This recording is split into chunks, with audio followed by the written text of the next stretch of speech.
They only knew her as the fetch and carry girl, the one who made perfect coffee, precisely 180 degrees Fahrenheit, 2 creams, 1 sugar, silently transcribed every word of the executive meetings, and whose name no one bothered to remember beyond a hurried, dismissive, "Get me?" Her name was Vera Thorne. Her routine was a carefully constructed fortress, a shield crafted from the most mundane, predictable corporate habits. Every morning, she was the first person at her desk, arriving precisely at 7 a.m. Her presence was a calculated invisibility. She was a ghost in the corporate machine, meticulously observing the infinitesimal details no one else cared about. The millisecond delay in security camera feed, the unnecessary open ports on the executive firewall, the subtle panic in the eyes of the mid-level managers drowning in debt. Vantage Global's $500 million Project Chimera presentation, a groundbreaking financial initiative poised to redefine the global tech market and solidify Mr. Sterling's autocratic power, was now just 72 hours away. The air on the executive floor was thick, humid with the anxiety of immense, concentrated capital. As the CEO, Mr. Sterling, paced his mahogany office, refining his predatory investor pitch, Vera's outward calm was the unnerving silence before a geopolitical tsunami. But when Mr. Sterling saw that ominous, unauthorized red warning slowly bleeding onto the massive screen during the most critical, reputation-defining moment in his career, he was chillingly unaware of the truth. His silent assistant was the legendary Enigma, the operative who, 10 years prior, was publicly credited with single-handedly stopping NATO's most complex deep-state cyber attack, an operation codenamed Scylla, which averted a massive pan-European financial meltdown. Now, confined to the stifling, air-conditioned, yet rapidly collapsing crisis room of Vantage Global, Mr. Sterling wasn't just smelling the comforting aroma of the excellent coffee Vera had prepared. He was inhaling the acrid, metallic scent of his imminent, catastrophic downfall. How could this woman, facing a lethal network of transnational hackers, a morally compromised corporate leadership, and overwhelming personal odds, execute the impossible, stopping the attack in a critical 30-second window, without fracturing her decade-old deep cover and sacrificing everything she had fought to protect? The truth was buried deep within a story of profound betrayal, ultimate sacrifice, and a calculated, decade-long commitment to cold, hard justice that strategically led Vera back to this very company, this very moment. This incredibly detailed, layered tale of resilience, intellectual supremacy, and hidden genius is a definitive proof that the quietest person in the room is often the most dangerous. To follow every perilous twist, every calculated move, and every high-stakes confrontation in this corporate espionage epic, be sure to subscribe to our channel right now, give this video a like, and share your thoughts on the power of silence in the face of overwhelming noise in the comments below. Vera Thorne's current role as executive assistant to the CEO of Vantage Global was, to the uninitiated, a catastrophic descent.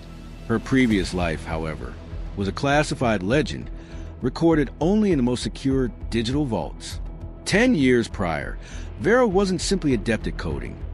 She was a definitive master key to the digital world, a unique blend of mathematical genius and psychological intuition.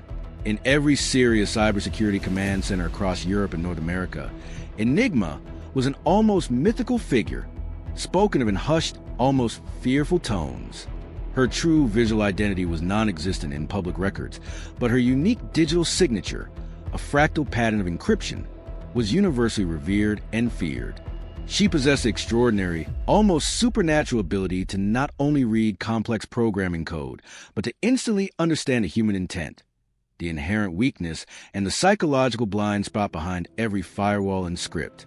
Her career reached its terrifying apex during Operation Scylla, a frantic, high-stakes 2-week marathon where she led the defense against a sophisticated, multi-vector cyber offensive, funded by rival state actors and powerful criminal cartels, designed to dismantle the core banking, telecommunications, and early warning infrastructure of several NATO allies. She won the war, saving millions of lives and preventing a global financial collapse that would have dwarfed the 2008 crisis. Yet, the victory was Pyrrhic. During meticulous post-operation cleanup and intelligence gathering, Vera uncovered the devastating, systemic truth. The attack was not merely external. It was orchestrated by a highly placed mole within the intelligence alliance itself. The mole had successfully compromised and sold Enigma's identity to a consortium of wealthy shadow government players who valued her unique skills at an unprecedented astronomical price. To prevent her capture and subsequent exploitation, which would endanger entire allied nations and expose countless secrets, Vera made the agonizing decision to stage her own definitive disappearance. She systematically severed every single tie, burned every professional bridge, executed custom scripts to erase every digital footprint, underwent minor, subtle facial restructuring, and forged a flawless, bland persona, Vera Thorne. The faint, barely visible scar on her left temple was the only remaining physical marker from the chaotic final hours of Operation Scylla, a constant, subtle reminder of the life, the identity, and the honor she sacrificed for the greater good of a world that would never know her name. Vantage Global was not selected randomly.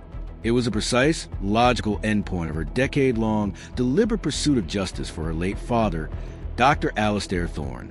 Dr. Thorne had been the visionary, ethical, and technological conscience of the holding, a co-founder with an unwavering commitment to sustainable and profoundly moral technology. Mr. Sterling, the current, ruthlessly autocratic CEO, had exploited Dr. Thorne's idealism and trust, systematically using legal loopholes, fabricated debts, and coerced testimony to strip him of his significant controlling shares. This betrayal and immense corporate pressure directly led to Dr. Thorne's premature death from a debilitating stress-induced illness. Mr. Sterling had brazenly destroyed her father's legacy and stolen his life's work. Vera had exhausted every legal avenue, protracted lawsuits, desperate appeals, futile regulatory petitions. Mr. Sterling's colossal corporate defense teams were an impenetrable, expensive wall. The only viable path remaining was infiltration. Vera's application for the executive assistant position, accepting a salary barely a quarter of her true market value, gave her precisely what she needed: unwavering, immediate proximity. She became the company's shadow, constantly present in the insulated executive wing, logging every meeting, every rushed password change, every anxious late-night phone call. She was in the room for everything, yet noticed by no one. The executive office culture was immediately and sickeningly toxic, a perfect reflection of the moral decay originating at the top. This pervasive toxicity was aggressively personified by Ethan Sterling, the CEO's deeply insecure, aggressively incompetent, and entitled son. Ethan was being shamelessly fast-tracked for future leadership, despite his singular, pronounced talent for cruelty and self-absorption. He despised Vera's professional efficiency and reserved silence, misinterpreting her disciplined demeanor as servility and weakness. He sought every imaginable opportunity to assert his non-existent authority over her, making her the object of his public, petty humiliations. On a particularly excruciating Tuesday afternoon, driven by a need to demonstrate his dominance before a visiting venture capitalist he was desperately trying to impress, Ethan summoned Vera to his desk, falsely claiming his personalized keyboard layout had been mysteriously altered. When Vera, with absolute precision, pointed out that the layout was a company standard configuration, Ethan's carefully maintained composure snapped. He exploded, launching into a tirade, accusing her of deliberately sabotaging his critical work. In a fit of petty rage, he grabbed her fresh coffee, which she had meticulously customized for him, and intentionally flung it across her desk, soaking her planner, files, and notes. "Clean it up, Thorne. And next time, try engaging your pathetic excuse for a brain before you dare touch my equipment," he sneered, his voice dripping with venomous contempt. Vera, her face a perfect, unreadable mask of neutrality, simply retrieved the soaked items, cleaned the spill with surgical efficiency, replaced the soil planner with a new one she kept ready, and brought a replacement cup of coffee. The spilled planner, unbeknownst to Ethan, contained weeks of intensely coded, detailed observations about Mr. Sterling's most suspicious financial transfers, data Ethan had come within millimeters of destroying. That single, cruel act cemented Vera's grim resolution. Her pursuit of justice would not merely be corporate restructuring. It would be the definitive, ultimate dismantling of the Sterling dynasty. Vera's silent, peripheral vigilance was the only thing standing between Vantage Global and total digital annihilation. One evening, working late under plausible pretense of organizing decades of ancient, paper-based digital archives, she detected a deeply unusual, Highly irregular network activity spike originating from Ethan Sterling's entirely unprotected workstation, a spike that blatantly violated the company's established multi-layered data protocols. She remotely and entirely untraceably accessed the session log, revealing a fragment of embedded code. That isolated, complex fragment sent a powerful jolt of icy, terrifying recognition through her nervous system. It was a signature piece of a backdoor infiltration module. It was the absolutely unmistakable proprietary digital fingerprint of ShadowNet. ShadowNet was an adversary far more dangerous than any mere corporate hacking syndicate. They were an elite, sophisticated, transnational network of ex-intelligence operatives, ex-military cyber specialists, and ideological nihilists who sold their catastrophic services to the highest-bidding dictators, oligarchs, and rogue state entities worldwide. Their primary expertise was total systemic disruption, geopolitical instability, and the calculated destruction of infrastructure, not petty theft. Vera understood instantly. Mr. Sterling had done more than commit corporate fraud. He had willfully partnered with a global cyber-terrorist entity. He had not only betrayed her father, but had knowingly allowed a geopolitical weapon to be inserted into the very core of Vantage Global's highly sensitive financial and technological infrastructure. This threat transcended family justice. It was an imminent, palpable threat to global financial security and stability. Vera immediately initiated a silent, parallel, and untraceable operation, running discrete, deep-level diagnostics across the entire Vantage network.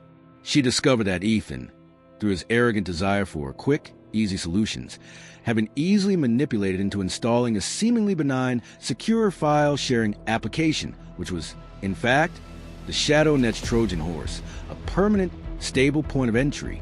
The hackers were not simply interested in stealing the $500 million Project Chimera investment funds. Their strategic goal was far grander and more terrifying.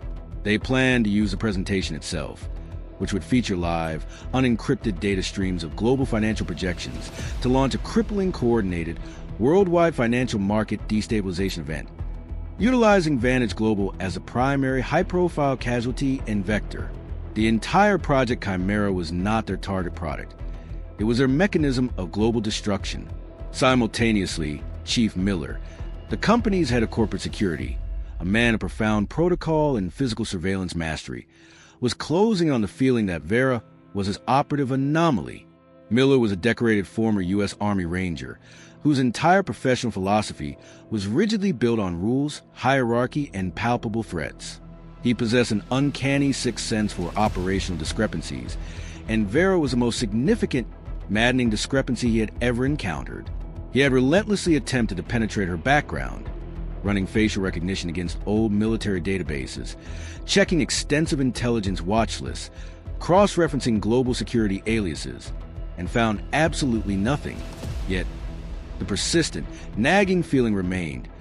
Vera's eyes held a deep, strategic knowledge far too vast for a simple administrative assistant. The underlying tension between them was a ticking clock. One stressful afternoon, Miller entered the CEO's office unexpectedly, while Vera was silently, professionally changing the encrypted laptop batteries. Ms. Thorne, Miller's voice was a low, challenging growl, designed to unsettle. I just received a heavily filtered report concerning unauthorized deep-level diagnostics run on our infrastructure last night. The perpetrator showed a frighteningly sophisticated understanding of obsolete defense protocols. He paused dramatically, his intense eyes drilling directly into hers, searching for the slightest flicker of panic. You have exactly 30 seconds to provide a verifiable explanation as to why an administrative assistant will be running level 4 military-grade security checks. Vera did not flinch, maintaining her perfect mask. I noticed a significant and worrying latency in the network response time, Chief Miller. Mr. Sterling explicitly requires perfect performance for the Chimera presentation's live data streams. I reported the potential issue to the IT team, but their response was inadequate, so I ran a simple diagnostic to isolate the cause. She lied flawlessly, subtly changing the narrative and utilizing corporate inefficiency as her cover. Perhaps, Chief, you should prioritize your considerable talents on identifying an external actor who successfully utilized an obsolete protocol to enter our network, rather than aggressively interrogating the staff member trying to prevent a potential technical failure. Vera's counterattack was a masterpiece of operational redirection. She gave him a plausible half-truth while simultaneously challenging his professional priorities, successfully diverting his suspicion toward a phantom external enemy. Miller was momentarily stymied, his professional suspicion intact, but his tactical path blocked. Vera knew she had pushed the absolute limits of her camouflage. The window for initiating her counteroffensive was rapidly closing. Vera spent the final 48 hours before presentation in a state of absolute hyperfocus, consuming nothing but black coffee and adrenaline. She completed the coding of her ultimate digital countermeasure, a self-destructing, high-speed rootkit designed to instantaneously recognize the Shadow Net's distinct digital signature and forcefully initiate a system-wide port quarantine. This was a piece of software built on the secure, hardened, military-grade architecture of her Enigma past, a one-time use digital detonation tool.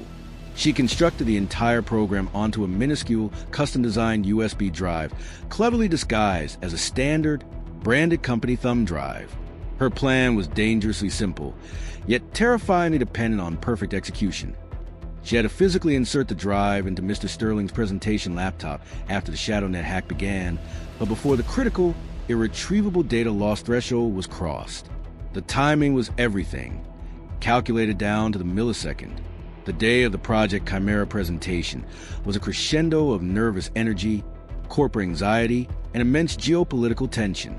The immense auditorium was packed to capacity with the world's most influential financial elite, key investors from 6 continents, high-ranking government observers, and the omnipresent glare of international media.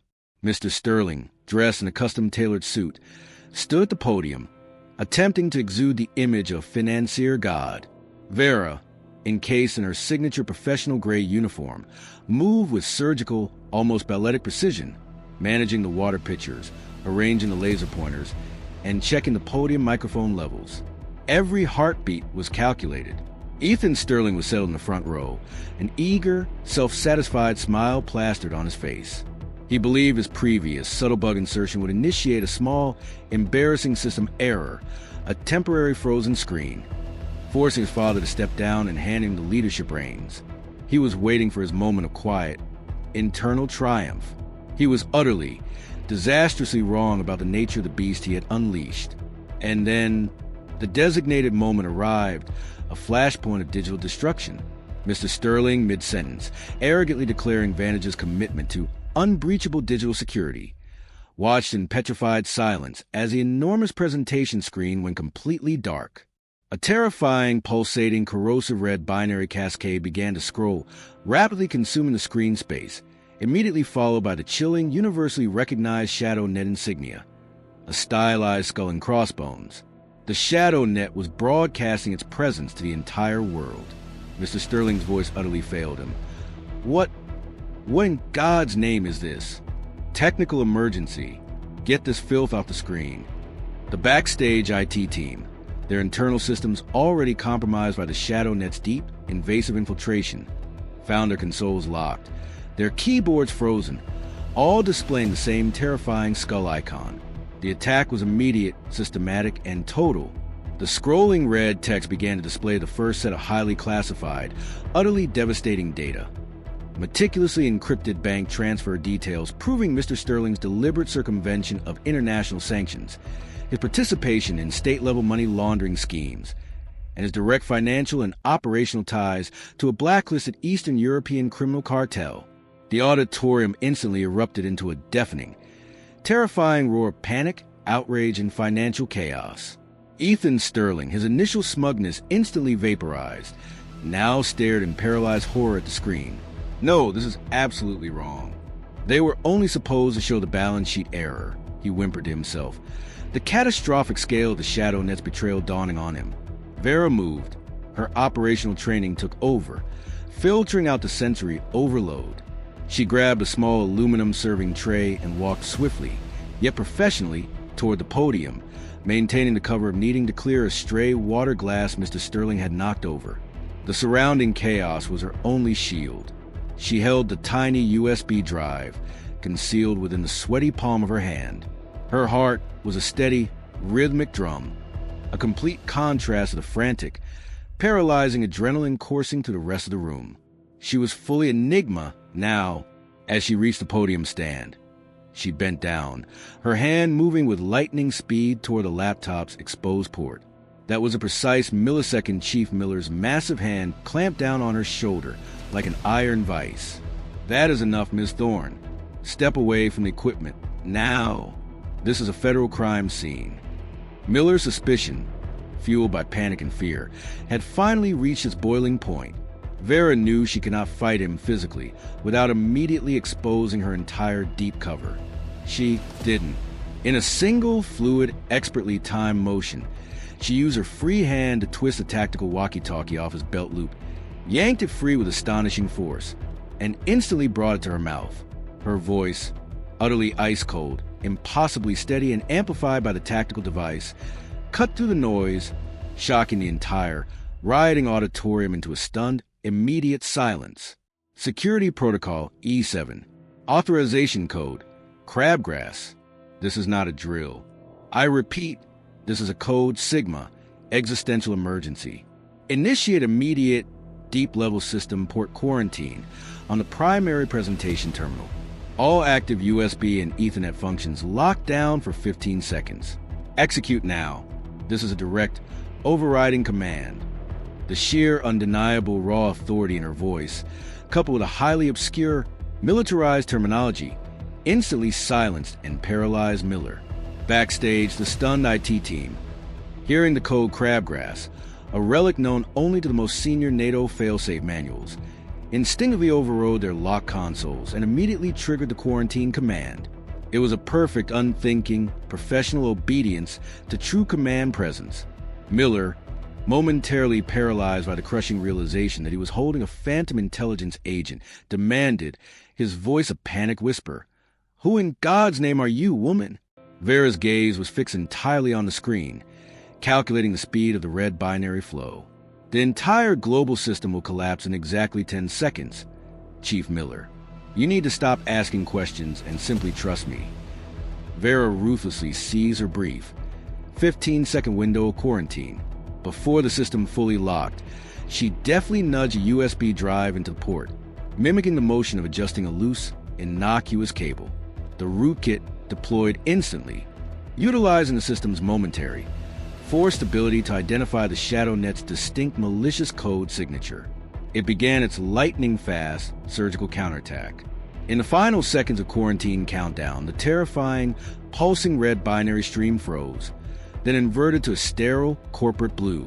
The chilling skull and crossbones vanished in a flash, instantly replaced by the clean, reassuring Vantage Global logo. 12 seconds after her initial command, the ShadowNet attack was completely halted. Project Chimera's first slide, pristine and unblemished, reappeared. The chaos in the auditorium instantly subsided, replaced by a wave of profound, shaking relief, followed by nervous, hesitant applause. The immediate crisis was averted, but the true, deeper battle was just beginning.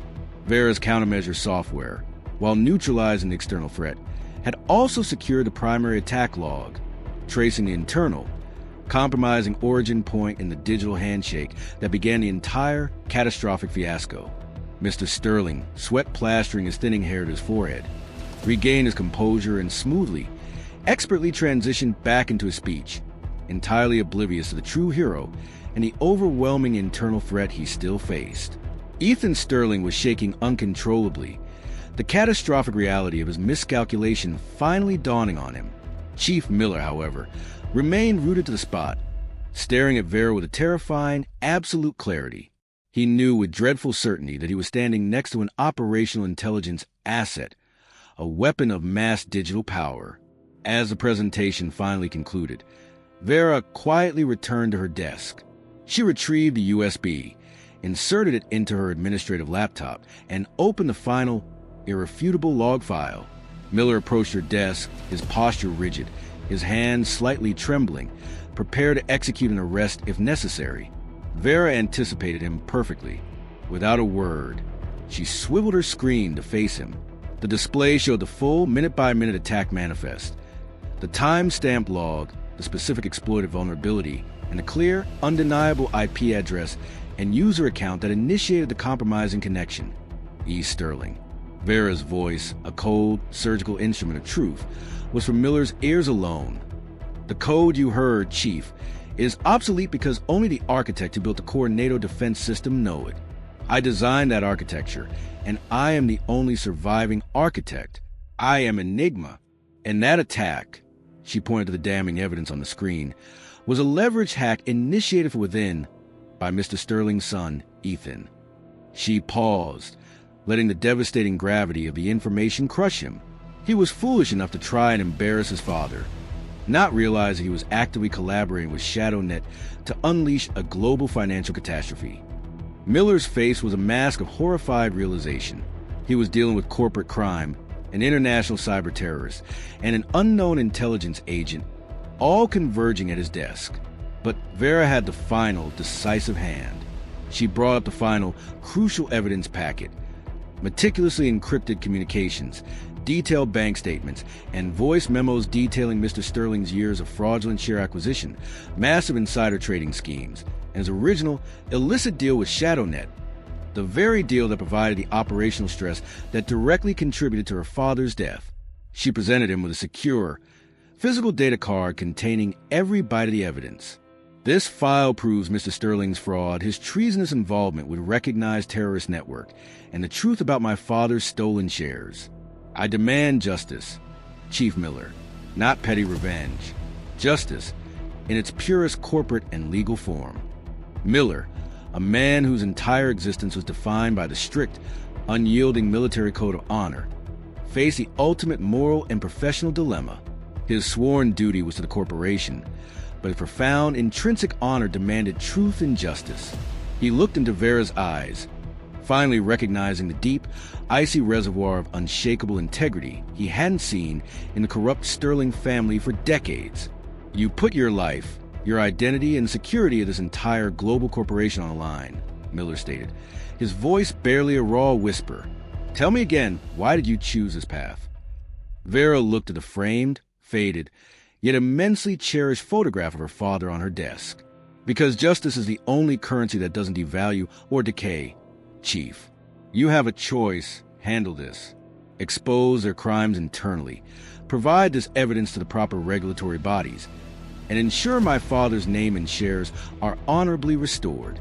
Fail to do so, and Enigma will not just expose Vantage Global security lapses. I will expose the entire criminal history of the Sterling family to every single regulatory and intelligence body on the planet. Your choice is absolute." Miller made the final, righteous decision. His loyalty shifted from the corrupted institution to the moral truth. He silently, decisively walked toward Ethan Sterling's desk. Ethan, still trying to appear important despite the looming disaster, was caught completely off guard. Miller's voice was now calm, heavy with professional, unbreakable finality. "Ethan Sterling, you are under arrest for corporate espionage and initiating an act of cyber terrorism. You're coming with me. The time for true accounting has come." Ethan's immediate public arrest, followed by the revelation of Mr. Sterling's deep-seated fraud and his disastrous ties to ShadowNet, sent unprecedented shockwaves to the entire global financial world. Mr. Sterling resigned instantly, facing multiple international charges that would guarantee a lifetime in prison. Vera, backed by the undeniable evidence of Miller's swift, ethical internal action, reclaimed her father's shares and was unanimously appointed the company's new chief cybersecurity and ethics director. She no longer had to serve coffee. She moved into the colossal corner office, but she continued to be at her administrative desk at 7 a.m. every single morning.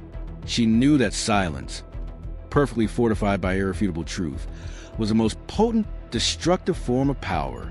The hero of this story, Vera Thorne, never sought applause, fame, or public recognition. She sought only pure fairness and accountability.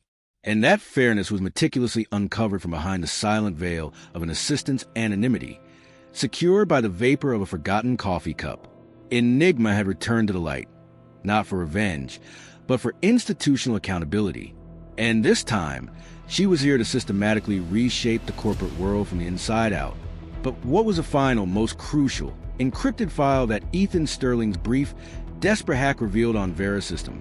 A file that showed she was not just a retired agent, but the sole founder of a brand new, highly secretive international cybersecurity and ethics organization, codenamed Phoenix Initiative. This organization's entire purpose was to hunt down and eliminate all remaining elements of ShadowNet and consortium that betrayed her. And that organization's first official, global, and highly dangerous target had yet to be determined, marking the dramatic beginning of a much larger, global war that the world was entirely unprepared for. The story did not conclude with corporate justice served. It simply entered its next, most expansive and terrifying phase of operational existence. This tale proves unequivocally how the underestimated can always engineer the ultimate, silent, and decisive comeback. How do you react when you are underestimated? Do you crumble, or do you build a fortress of silent power? Share with us your thoughts in the comments. And to make sure you don't miss the continuation of this epic story, subscribe